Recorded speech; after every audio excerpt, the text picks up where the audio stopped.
What causes FPV receiver problems in RC drones? Have you ever been out flying your drone only to find that your first-person view receiver is acting up? It can be frustrating, but understanding the causes can help you troubleshoot effectively. Let's break down what might be going wrong. First, wiring and connection issues are common culprits. If the wires connecting your receiver to the flight controller are incorrect or loose, communication can break down. For instance, if you connect the receiver's signal output to the wrong pin or mix up ground and power lines, you may run into problems. Always double-check that the signal pin, such as serial bus or pulse width modulation, is connected correctly, along with proper ground and power connections. Poor soldering or damaged wires can also lead to signal loss.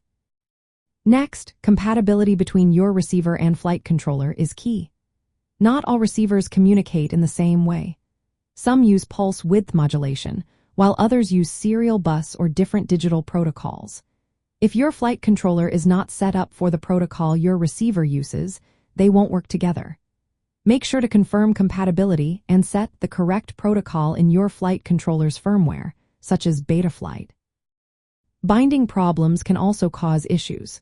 The receiver must be properly bound to the transmitter. If binding fails, the receiver will not respond to inputs. This can happen due to incorrect binding procedures, incompatible models, or firmware mismatches. Always follow the correct steps for binding your specific receiver and transmitter. Radio frequency interference is another factor to consider. Interference from other electronic components on your drone, like the video transmitter or power supply noise, can disrupt the receiver's signal. For example, using the same frequency, but for both the control link and video can lead to problems. To minimize this, ensure proper antenna placement and consider using different frequency bands, such as 2.4 GHz for control and 5.8 GHz for video. Power supply issues can also affect your receiver. If the voltage fluctuates or is insufficient, the receiver may reset or lose signal. Using a stable regulated power source, like a battery eliminator circuit, and adding capacitors can help maintain consistent power. Environmental factors play a role too. Flying near metal structures, dense buildings, or other sources of electromagnetic interference can weaken the signal. Obstacles between the transmitter and receiver can also reduce signal strength, so be mindful of your surroundings.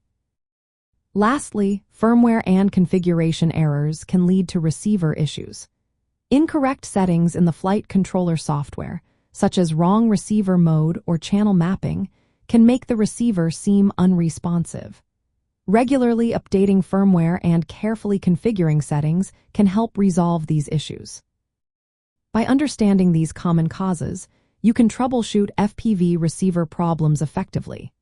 Proper wiring, ensuring compatibility, following binding procedures, avoiding interference, maintaining a stable power supply, considering environmental factors, and keeping firmware updated are all steps you can take. With these tips, you can enjoy a smoother flying experience with your RC drone.